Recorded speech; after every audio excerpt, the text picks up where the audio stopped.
Jennifer Hayes stood in the attic of her childhood home in Westchester County, surrounded by boxes that had remained untouched for more than 2 decades. Dust motes danced in the September afternoon light that streamed through the small window, and the smell of old cardboard and memories filled the air. At 52 years old, she'd finally decided to sort through her late parents' belongings. Her mother had passed away 3 months ago, leaving Jennifer as the sole keeper of family history. Her 17-year-old son, Ryan, appeared at the top of the attic stairs, his tall frame barely fitting through the narrow opening. He'd inherited his father's height, his dark hair, his warm brown eyes. Every time Jennifer looked at him, she saw Michael, saw the man she'd loved and lost on a Tuesday morning that had changed everything. "Mum, you okay up here?" Ryan asked, noticing the faraway look in her eyes. "You've been up here for hours." Jennifer wiped her dusty hands on her jeans and nodded. "Just going through Grandma's things. There's so much history in these boxes. Your grandmother never threw anything away. Need help?" "That would be wonderful, honey." Ryan settled beside her on the dusty floor, and together they began opening boxes. There were old photo albums, Jennifer's childhood artwork, her father's military medals from Vietnam, her mother's wedding dress carefully preserved in tissue paper. Each item carried its own weight of memory, its own story. Then Ryan pulled out a medium-sized cardboard box that had been pushed far into the corner, its sides slightly crushed from years of storage. The box was labeled in Jennifer's mother's neat handwriting, "Michael's Things, September 2001. Jennifer's breath caught. She hadn't seen this box in 23 years. After Michael died in the North Tower, after the funerals and the memorial services and the unbearable first year of grief, Jennifer's parents had helped her pack away some of his belongings, things too painful to look at, but too precious to discard. This box had come to her parents' house, and Jennifer had never asked about it again. Looking at it had felt like reopening a wound that was still trying to heal. "Is that Dad's stuff?" Ryan asked quietly. He'd been born 8 months after September 11th, 2001. He'd never met his father, knew him only through photographs and stories, through the carefully curated memories Jennifer had shared over the years. "Yes," Jennifer said, her voice barely above a whisper.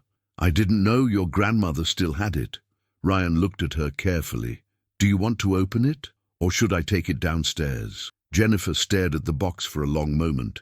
23 years. She'd built a life in those years, raised Ryan alone, gone back to school, became a counselor, helping other families who'd lost loved ones to tragedy. She'd dated occasionally, though nothing serious. She'd learned to be happy again, or at least content. But Michael's absence was always there, a shadow that never quite left, a missing piece that couldn't be replaced. "Let's open it," she said finally. I think it's time." Ryan carefully cut through the packing tape that had sealed the box for over 2 decades. Inside, wrapped in newspaper from September 2001, the headlines still screaming about the attacks, were Michael's belongings from his office at the investment firm, where he'd worked on the 94th floor of the North Tower. There was his favorite coffee mug with a chip on the handle, his desk calendar frozen on September 10th, 2001, with a note written for September 11th, 9 a.m., conference call with Tokyo office. 2 p.m., doctor's appointment. Tell Jenny I'll pick up dinner. A framed photo of Jennifer, taken on their honeymoon in Ireland 3 years before. His reading glasses, a small plant that had long since died, its dried leaves still clinging to brittle stems. Jennifer touched each item gently, reverently, as if they were sacred relics. In a way, they were. They were the last things Michael had touched, had seen, had been surrounded by in his final hours. "There's more at the bottom," Ryan said, carefully moving aside a stack of Michael's business cards. Underneath everything else, wrapped in a plastic bag to protect it from moisture, was a leather portfolio, the kind Michael used to carry to important meetings. Jennifer recognized it immediately. She'd given it to him as a gift on their 2nd wedding anniversary. With trembling hands, she unzipped the portfolio. Inside were several documents, project reports, financial statements, meeting notes. And then, tucked into the inside pocket, a sealed envelope. The envelope was addressed in Michael's handwriting. To Jennifer, to be opened if something happens to me. Jennifer stared at it, her heart pounding. The envelope was sealed, never opened. The date written in the corner was September 10th, 2001, the day before the attacks. "Mom?" Ryan's voice was concerned. "What is it?" Jennifer couldn't speak. She held the envelope with shaking hands, reading and rereading the words Michael had written. He'd written this the night before he died. He'd written this and sealed it and put it in his work portfolio, probably intending to bring it home, to put it somewhere safe, but he'd never gotten the chance. "It's a letter," she finally managed, "from your dad, written the night before." She couldn't finish the sentence. Ryan moved closer, putting his arm around his mother's shoulders. A gesture so like Michael, it made Jennifer's heart ache. "Do you want to read it now?" he asked gently. "Or do you need time?" Jennifer looked at the envelope, at Michael's familiar handwriting, at the date that had preceded the worst day of her life. For 23 years, she'd believed she knew everything about those final days, had memorized their last conversation, their last morning together, their last goodbye. But here was something new, something she'd never known existed. "I need to read it," she said, "but not here. Let's take it home." They carefully repacked the box, leaving the letter separate, precious. As they climbed down from the attic, Jennifer clutched the envelope to her chest, feeling as if she were carrying something fragile and irreplaceable. A message from the past, from the man she'd loved, from the life that had been stolen from them. That evening, in her living room in White Plains, Jennifer sat on the couch with Ryan beside her. The envelope rested on the coffee table in front of them, both sacred and terrifying. Outside, the September sun was setting, painting the sky in shades of orange and pink. It was almost the anniversary. September 11th would arrive in 3 days, as it did every year, bringing with it the weight of memory and loss. "Are you ready, Mom?" Ryan asked. Jennifer nodded, though she wasn't sure she'd ever be ready. With careful fingers, she opened the envelope and pulled out several handwritten pages. Michael's handwriting filled the sheets.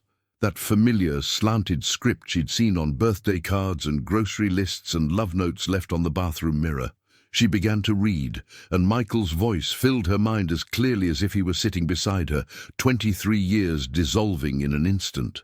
"My dearest Jennifer, I'm writing this on September 10th, 2001, sitting at the kitchen table while you sleep upstairs. It's 11:30 p.m. and I should be sleeping too, but I can't. We got news today that changes everything, and I need to write this down while my thoughts are clear. I went to Dr. Morrison this afternoon for what I thought was a routine checkup. I've been having those headaches, remember? The ones I kept dismissing as stress from work. You kept telling me to get them checked out, and I kept putting it off. Well, today I finally went." Jennifer's breath caught. She didn't remember Michael having headaches. Or did she? It was so long ago, and she'd tried so hard to remember everything about those final weeks. But some details had blurred with time. The doctor ordered some tests, an MRI, blood work. He called me back into his office this evening, around 7 p.m. "Jennifer, I have a brain tumor. It's called a glioblastoma, and Dr. Morrison says it's aggressive. Without treatment, I have maybe 6 months. With treatment, surgery, radiation, chemotherapy, maybe 18 months, possibly 2 years. But the prognosis isn't good." Jennifer's hands began to shake violently. Ryan took the pages from her gently, continuing to read aloud for her. "I haven't told you yet. I will tomorrow, I promise. I have an appointment with Dr. Morrison at 2 p.m. tomorrow to discuss treatment options, and I plan to tell you everything tomorrow evening. I wanted one more night of normal, one more night where you don't have to carry this weight, one more night where I can watch you sleep peacefully without seeing fear in your eyes. But I'm writing this now because I've learned something important today. We don't get to choose when our time runs out. I always thought I'd live to be old, that we'd grow grey together, that I'd walk our daughter down the aisle or teach our son to drive. Now I know that's probably not going to happen. And if something happens to me before I can tell you everything I need to say, I want these words to exist somewhere." Ryan paused, looking at his mother. Jennifer was crying silently, tears streaming down her face. She'd spent 23 years grieving Michael's sudden death, never knowing he'd already been dying, never knowing he'd been carrying this terrible secret, planning to tell her, trying to protect her for one more night. "Should I keep reading?" Ryan asked gently. Jennifer nodded, unable to speak. "First, Jennifer, I love you more than I have words to express. You are the best thing that ever happened to me. When I met you at Sarah's wedding 5 years ago, I thought you were the most beautiful woman I'd ever seen. But when we talked, when I heard you laugh, when I learned about your passion for helping people, your kindness, your strength, I fell in love with your soul, not just your face. These 3 years of marriage have been the happiest of my life. Every morning I wake up next to you is a gift.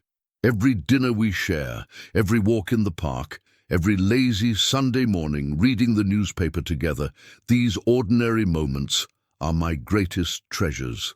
I know our relationship hasn't been perfect. I work too much. I get stressed about money and deadlines. I forget to take out the trash, and I leave my socks on the floor, and I'm terrible at remembering anniversaries. But please know that even in my worst moments, even when I'm being difficult or distant, I love you completely." Ryan's voice cracked slightly as he read, and Jennifer realized he was crying too.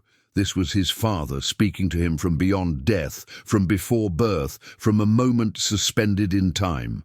"Second, I want to talk about faith. You know, I wasn't raised religious. My parents believed in hard work and practical solutions, not prayer or divine intervention. But you, Jenny, you have something I've always admired. You have this quiet faith, this belief that there's something bigger than us, something good and purposeful guiding the universe. I'll be honest, I've never fully shared that faith. I've gone to church with you, I've bowed my head during prayers, but it always felt like going through motions to make you happy. I believed in what I could see and measure and prove. But today, sitting in that doctor's office, hearing my death sentence, something shifted. I found myself praying, actually praying for the first time since I was a child. Not praying for a miracle cure, not praying to live forever, but praying for strength to handle this with grace. Praying for wisdom to know how to tell you. Praying for peace. And you know what, Jenny? I felt something. Maybe it was just my own mind trying to comfort itself. Maybe it was psychology or wishful thinking, but it felt real. It felt like I wasn't alone in that moment. Like there was something or someone holding me together when I wanted to fall apart. So I'm writing this to tell you, if I die, whether from this tumor or from some other unexpected thing, please don't lose your faith. Your faith has always been quiet and personal, not loud or preachy. It's in the way you treat people, in the kindness you show strangers, in how you find hope even in dark times. Don't let my death steal that from you. Jennifer remembered those years after Michael died. She'd struggled with faith, had questioned why a good God would allow such suffering, why prayers for Michael's safety had gone unanswered. She'd eventually found her way back to a different kind of faith, quieter and less certain, but present. Reading Michael's words now, she realized he'd understood something about her that she'd barely understood about herself. Third, and this is the hardest part to write, I want to talk about the future. If this tumor takes me, or if something else happens, I want you to know that I want you to be happy. I want you to live fully, to love again if you meet someone worthy of you, to build a beautiful life, even if I'm not there to share it. The thought of you with someone else hurts, I won't lie, but the thought of you being alone and sad for decades hurts more. You have so much love to give, Jenny, so much life ahead of you. Please don't spend it mourning me. And if we have children, God, I hope we have children, please tell them about me. Not just the good things, but the real things. Tell them I wasn't perfect. Tell them I struggled with doubt and fear and anger. Tell them I worked too hard and stressed too much and sometimes forgot what was really important. But tell them I loved their mother more than anything in the world. Tell them that knowing you was the greatest privilege of my life. Ryan set down the pages for a moment. wiping his eyes. "Mom, I need a minute." They sat together in silence, processing words written by a man who'd been dead for 23 years, who'd never known his son would exist, who'd tried to prepare for a future he'd never see. After a few minutes, Ryan picked up the pages again. "There was more. There's something else I need to tell you, something I've never shared with anyone. Remember last year when we talked about having a baby? We'd been trying for a few months and nothing was happening, and you started worrying that something might be wrong. I told you we should keep trying, that these things take time. But the truth is, I was scared. Not scared of being a father. I want that more than anything. Scared that I wouldn't be good enough. Scared that I'd turn into my own father, distant and critical and never satisfied. Scared that I'd fail you and fail our child. My dad died when I was 15, and we never had the chance to fix our relationship. He worked constantly, was never home, and when he was home, he was tired and irritable. I swore I'd be different. But Jenny, what if I'm not? What if it's genetic? This tendency to put work before family. What if I mess everything up?" Jennifer's tears came faster now. She remembered those conversations, remembered Michael's hesitation about parenthood, but she'd never known the depth of his fear. She'd thought he was just being practical, wanting to wait until their finances were more stable. But today, sitting in that doctor's office, I realized something. I don't have time for fear anymore.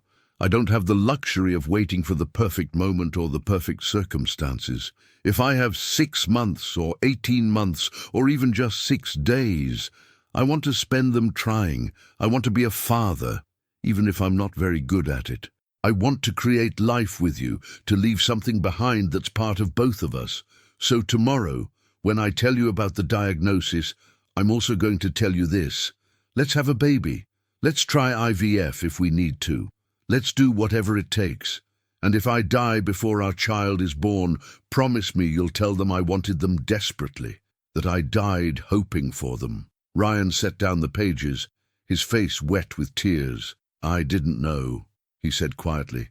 "I didn't know he wanted me before he even knew I existed." Jennifer pulled her son into her arms, both of them crying now. "He did, honey. He wanted you so much." After Michael died, after Jennifer had discovered she was pregnant, people had asked if it was planned. She'd always said yes, protecting Michael's privacy, protecting their intimate hopes. But the truth was more complicated. They'd been trying, yes, but casually, without urgency. The baby that would become Ryan had been conceived in late August 2001, just 2 weeks before Michael's death, in one of their last times together. Now Jennifer understood. Michael had already known he was dying. He'd already decided he wanted a child, wanted to leave this legacy. Ryan wasn't just an accident of timing. He was his father's last desperate hope for immortality. Ryan picked up the pages again, his voice steadier now. There were only a few paragraphs left. "Jennifer, I have to finish this letter now. It's after midnight and I hear you stirring upstairs. You'll wake up soon and wonder where I am, and I want to be there beside you. I don't want to waste whatever time we have left, whether it's months or years, sitting here writing about the future when I could be living in the present. But I want you to know this. Whatever happens, my life was worth living because I loved you. If I die tomorrow or next year or 50 years from now, I die grateful for every moment we shared. You made me better than I was. You made me believe in things I couldn't see. You made me brave enough to hope. If you're reading this, it means something happened to me. It means our story got cut short. But please, Jenny, don't think of it as a tragedy. Think of it as a love story. Brief, yes, but complete. We loved each other fully. We loved each other well. That's more than many people get in a lifetime. I love you. I love you. I love you always. Michael P.S. I'm adding this postscript in the morning, September 11th. I'm at the office early, about to head into a meeting. Last night I came upstairs and held you while you slept, and I felt this overwhelming sense of peace. Whatever happens with this diagnosis, we'll face it together. I'm going to tell you everything tonight, and we're going to make a plan, and we're going to fight.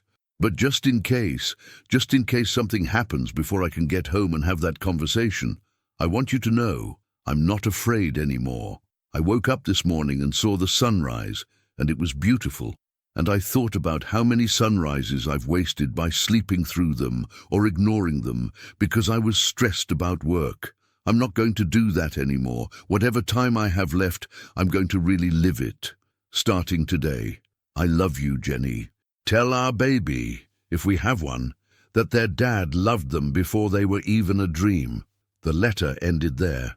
No signature on the postscript, as if Michael had been interrupted mid-thought, called into that morning meeting, pulled into the ordinary routine of a Tuesday morning that would become anything but ordinary. Jennifer and Ryan sat in silence for a long time, the pages scattered on the coffee table between them.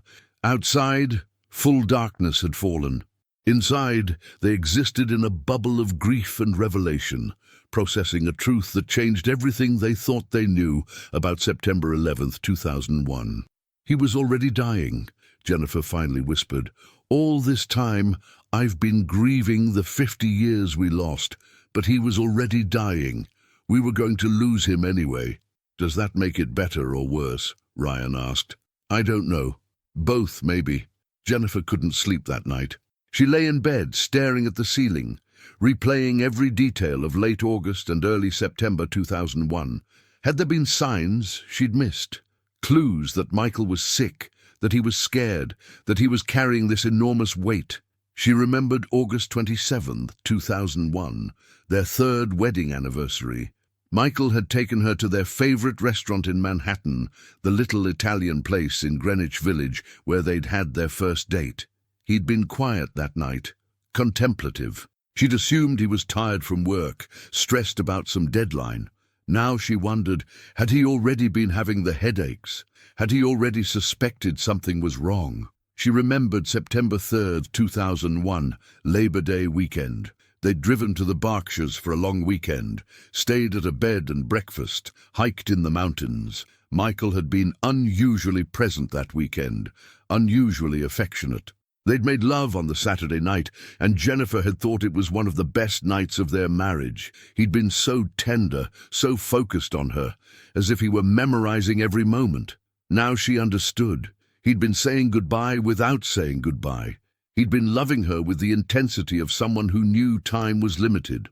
And September 10th, the day he wrote the letter. She tried to remember that day, but it was so ordinary it had left almost no impression. Michael had gone to work in the morning. She'd had a late shift at the hospital where she worked as a social worker.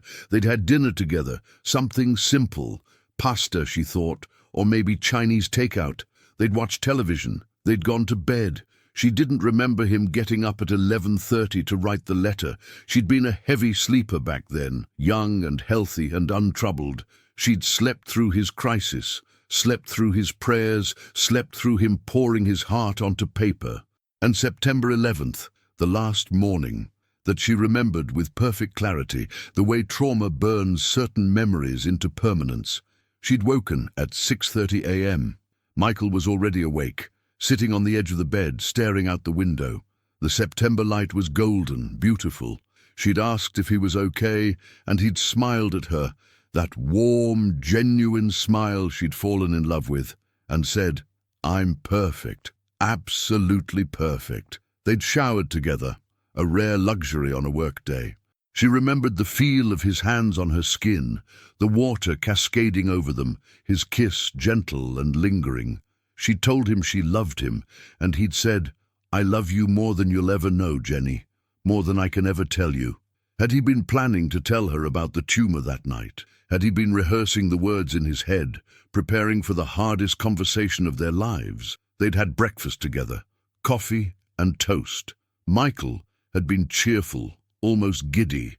He'd talked about taking a vacation, maybe to Ireland again, maybe somewhere they'd never been. Italy, he'd suggested. Greece, somewhere with sunshine and history and lazy afternoons. He'd kissed her goodbye at the door at 7:45 a.m. She'd told him she loved him, and he'd said, remember that, always remember that. At the time, she'd thought it was an odd thing to say. Now she understood. He'd been trying to make sure she knew, trying to fill her with enough love to last through whatever was coming. She'd watched him walk to his car, watched him drive away. That was the last time she'd seen him alive. He'd been wearing his grey suit, the one she'd bought him for his 30th birthday. His hair had been slightly damp from the shower, and he'd been singing. She could see him through the car window, singing along to something on the radio. He'd been happy. In the last moments of his life, approaching his own death without knowing it, Michael had been happy. The next morning, Jennifer called her best friend, Lisa, and asked her to come over. Lisa had been there through everything, had held Jennifer together during those first impossible weeks after September 11th, had been in the delivery room when Ryan was born, had helped raise him when Jennifer struggled with single parenthood and grief. Lisa arrived within an hour, immediately pulling Jennifer into a hug when she saw her friend's red, swollen eyes. "What happened? Is Ryan okay?" "Ryan's fine.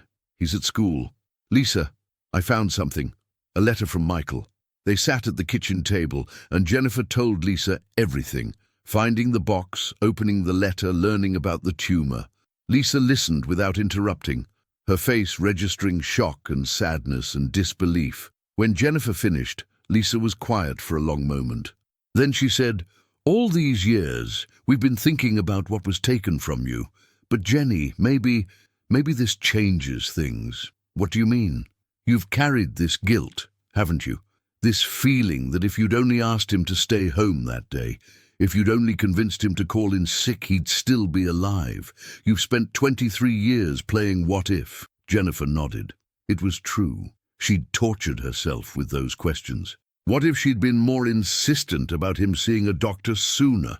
What if she'd asked him to take the day off? What if they'd moved to the suburbs earlier, found him a job somewhere other than the World Trade Center? But Jenny, he was dying anyway. In 6 months, maybe a year, you would have lost him regardless. September 11th didn't steal 50 years from you. It stole maybe 6 months, maybe a year of watching him deteriorate, of painful treatments, of helplessly watching someone you love suffer. "Are you saying I should be grateful he died in the towers?" Jennifer's voice was sharp. "No, God, no. I'm saying maybe you can stop blaming yourself for not preventing something you couldn't have prevented. He was dying, Jenny. One way or another you were going to lose him. This way, at least. At least he died happy.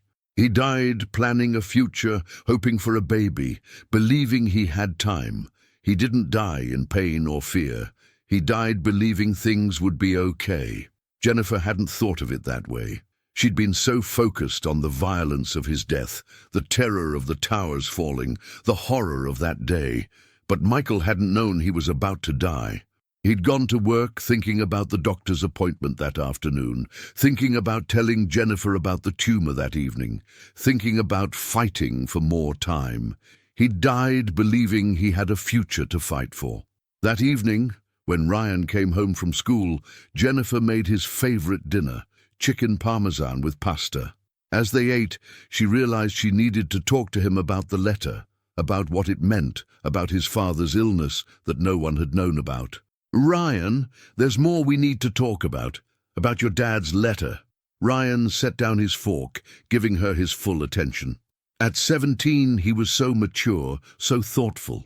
He reminded her of Michael in that way. Measured, careful with his words, deep. "I've been thinking about the letter all day," Jennifer continued, "about what it means that he was sick, that he was dying even before September 11th, and I realized something. Your dad wanted you so badly, Ryan. In his last weeks, facing his own death, what he wanted most was to create life, to have a child, to leave something behind. And 2 weeks later, you got pregnant with me." "Yes, I didn't know I was pregnant when he died. I didn't find out until October. But you were already there, already growing, already his last gift to me." Ryan was quiet for a moment. "Do you think he knew somehow? That last morning when he said goodbye, do you think he knew I existed?" "I don't know," Jennifer said honestly. "But I know he hoped. I know he wanted you desperately. And I know that when I found out I was pregnant, it saved me. You saved me, Ryan. Having you to live for, having you to love, that's what got me through those first impossible years. Did you ever think about not having me?" Jennifer reached across the table, taking her son's hand. Never. Not for 1 second. You were the only good thing that came from that terrible day. You were proof that love is stronger than death, that life continues even when we can't imagine how it possibly can. They finished dinner in comfortable silence, both processing the weight of these revelations. Later, as Jennifer cleaned up the kitchen, Ryan came back downstairs with something in his hand. "I've been keeping this for a while," he said, showing her a worn notebook. "Since I was about 12. It's letters I've written to Dad, things I wanted to tell him but couldn't because he's not here." Jennifer's throat tightened. "Can I read them?" "Some of them, maybe. They're kind of personal. But, Mum, I think I want to write him one more letter. Telling him, I don't know, telling him that I know now, that I know he wanted me, that I know he died, hoping I'd exist. I think that's beautiful, honey." That night, Jennifer found herself returning to the letter, reading it again more slowly this time. She noticed details she'd missed in the first emotional reading. Michael's handwriting changed throughout the letter, neat and controlled at the beginning, more rushed and emotional toward the end, almost frantic in the postscript he'd added the morning of September 11th. She noticed the places where tears had smudged the ink. Michael had been crying as he wrote this. She noticed the crossed-out words, where he'd struggled to find the right phrasing. She noticed the way he'd signed his name at the end, with a flourish, the way he always did. This letter was more than just words. It was evidence of Michael's state of mind in those final hours. It was proof of his love, his fear, his hope, his faith, and it changed everything Jennifer thought she knew about September 11th, 2001. Over the next few days, as the anniversary of the attacks approached, Jennifer found herself viewing that day through a completely different lens. She'd spent 23 years mourning the life that was stolen from them, the decades they should have had together, the milestones Michael would miss, the future that had been ripped away. But now she understood. They hadn't had decades ahead of them anyway. They'd had months, maybe a year. And those months would have been filled with surgeries and treatments and decline. Michael would have suffered. She would have watched him suffer. Ryan would have been born to a dying father, would have had maybe weeks or months with him before the inevitable end. Instead, Michael had died believing in the future. He died making plans, hoping for a child, looking forward to that evening when he could tell Jennifer everything and they could face it together. He died in an instant, without pain or fear, his last thoughts probably about the conference call he was about to join or the doctor's appointment he had scheduled for that afternoon. There was a mercy in that, however terrible the method. On September 10, 2024, 23 years to the day after Michael wrote his letter, Jennifer and Ryan drove into Manhattan. They'd been doing this every year since Ryan was old enough to understand, visiting the 9/11 memorial, finding Michael's name etched in bronze, paying their respects. But this year felt different. This year, they brought the letter with them, carefully protected in a plastic sleeve. They stood at the South Pool, finding Michael's name among the thousands. Michael Robert Hayes, North Tower, 94th floor. "I used to come here and feel only sadness," Jennifer said quietly. "But now I feel gratitude too. Does that sound wrong?" "No," Ryan said. "I think I understand. He got to die hoping. That's something." They stood there for a long time as other families moved around them, each carrying their own grief, their own memories, their own impossible losses. The waterfall rushing into the void where the towers once stood created a white noise that was both peaceful and melancholy. "I want to read his letter at the ceremony tomorrow," Ryan said suddenly. "Not all of it. Some parts are too private. But the parts about faith, about hope, about living fully.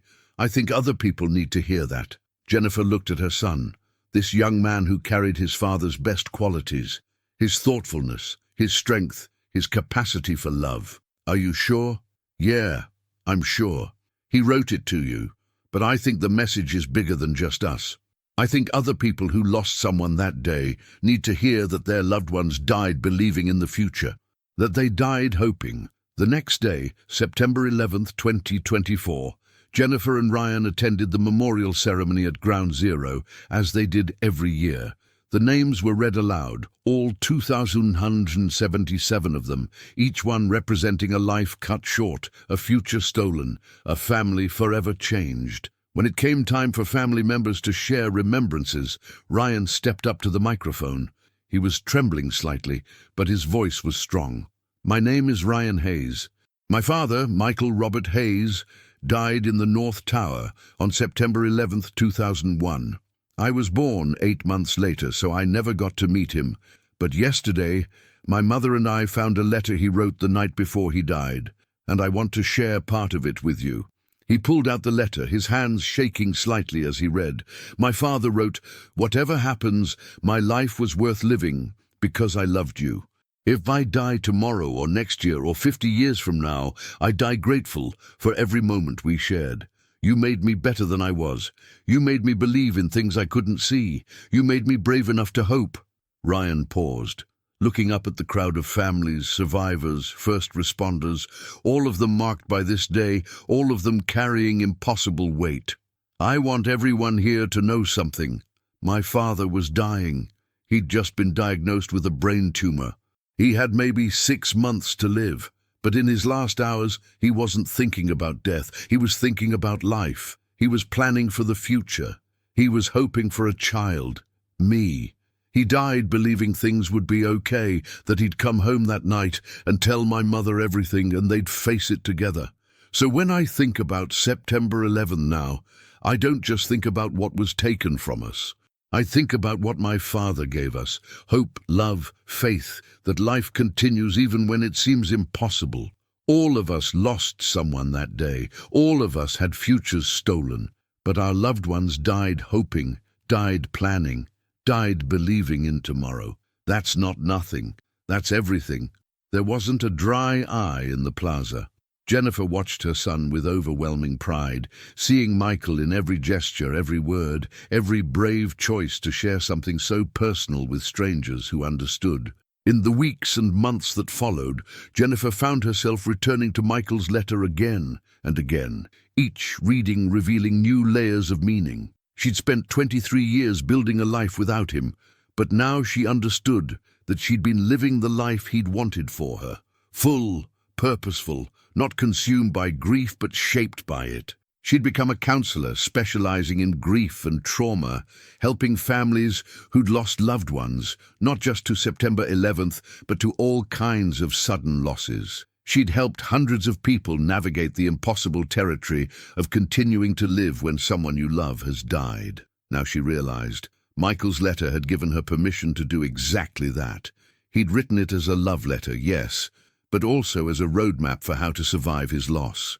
In October 2024, Jennifer did something she'd been considering for years. She started a support group specifically for children who'd lost parents in September 11th and had been born after the attacks.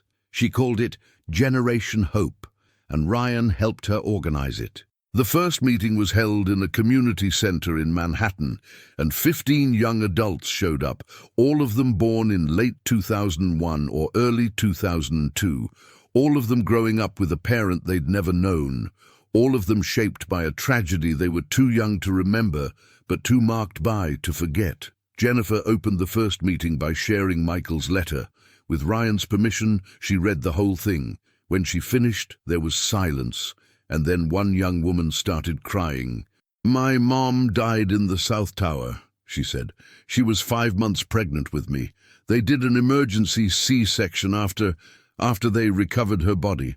I've always felt guilty, like I lived and she died so I could live, like I was the reason she couldn't run faster or get out." "That's not your fault," Jennifer said gently. "You didn't cause her death. You were her hope, her future. Just like Ryan was Michael's. She was pregnant with you because she wanted you, because you represented everything good about the future she was building." Around the circle, other young adults shared their stories. A young man whose father had been a firefighter, rushing into the towers when everyone else was running out. A woman whose mother had been a flight attendant on United 93. A man whose father had been attending a conference on the 106th floor of the North Tower. All of them had grown up in the shadow of September 11th, defined by a loss they couldn't fully comprehend, mourning people they'd never known, but whose absence shaped everything about their lives. And all of them found comfort in Michael's letter, in the knowledge that their parents had died hoping for them, planning for them, believing in a future that included them. Ryan became deeply involved in the group, eventually deciding to study psychology in college with the goal of becoming a trauma counselor himself. Dad wanted to leave something behind, he told Jennifer. He wanted his life to matter. Well, through me, through this group, through all the people we help, his life does matter. It matters more than he could have imagined. Okay, in December 2024, Jennifer received a call from a researcher at Columbia University who was studying the long-term effects of 9/11 on families. The researcher had heard about Michael's letter and asked if she'd be willing to share it as part of an oral history project. Jennifer agreed, and in early 2025, she and Ryan were interviewed at length about finding the letter, what it meant to them, how it had changed their understanding of September 11th. The interview would be archived, available for future generations studying this period of history. What do you want people to understand about your husband? The researcher asked Jennifer. Jennifer thought carefully before answering. I want them to know that the people who died that day weren't just victims. They were people with hopes and dreams and plans. Michael was facing his own death from illness, but he was still planning for the future. He was still hoping for a child. He was still believing things would work out. That resilience, that hope, that's what I want people to remember. Not just the tragedy, but the humanity, the love, the faith that life is worth living even when we know it's finite. And what about you, Ryan? The researcher asked. What do you want people to know about your father? I want them to know that I exist because he hoped. Because even facing death, he chose life. He chose to create something that would last beyond him. And I want people to understand that we can honor our loved ones not by being consumed by grief, but by living fully, by choosing hope, by creating meaning from loss. That's what my mom has done. That's what I'm trying to do. That's what my dad would have wanted. As 2025 progressed, Jennifer found herself in a new relationship, the first serious one since Michael died. His name was David, and he was a widower himself, having lost his wife to cancer 3 years earlier. They'd met at a grief support workshop, and their connection had been immediate, built on shared understanding of loss and the long journey back to wholeness. Jennifer had been terrified at first, feeling like she was betraying Michael. But then she remembered his words in the letter. I want you to live fully, to love again, if you meet someone worthy of you, to build a beautiful life even if I'm not there to share it. David was worthy. He was kind and patient, and understood that loving him didn't mean forgetting Michael. He'd met Ryan and they'd gotten along immediately, bonding over sports and architecture and shared experience of loss. One evening in May, David asked Jennifer to marry him. She said yes, but with one condition. She wanted to keep Michael's last name, wanted to remain Jennifer Hayes. David understood completely. Michael made you who you are, he said. I'm not asking you to erase him. I'm asking you to make room for me alongside him. They married in June 2025, a small ceremony with close family and friends. Ryan walked his mother down the aisle, and during the ceremony, Jennifer wore Michael's wedding ring on a chain around her neck, close to her heart. It felt right, honoring the past while embracing the future, holding space for both love and loss. At the reception, Ryan gave a toast that brought everyone to tears. My dad wrote in his letter that he wanted my mom to be happy, to live fully, to love again. Watching her with David, I know that's what's happening.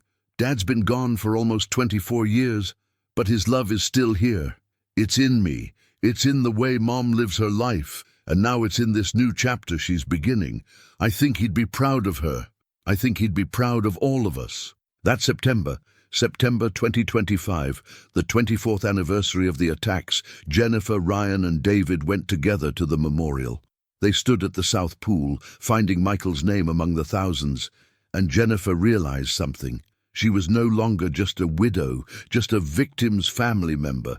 She was a survivor, a counselor, a mother, a wife. She had built a life that honored Michael's memory without being imprisoned by it. "Thank you," she whispered, touching Michael's name on the bronze panel. "Thank you for the letter. Thank you for giving me permission to live. Thank you for Ryan. Thank you for everything." Ryan stood beside her, now 18 years old and preparing to start college in the fall. He placed his hand next to his mother's on his father's name. "I wish I could have known you," he said quietly. "But through Mum's stories, through your letter, through the life you helped create, I feel like I do know you, and I'm going to make you proud, Dad. I promise." David stood a respectful distance away, giving them space for this private moment. But Jennifer reached back and took his hand, pulling him closer. "You're part of this now," she said. "Part of our family, part of our story. Michael would want you here." As they left the memorial and walked through Lower Manhattan, Jennifer thought about the journey of the past 24 years. She'd been 29 when Michael died, a young widow facing an impossible future. Now she was 53, a grandmother-to-be. Ryan's girlfriend was expecting, due in December.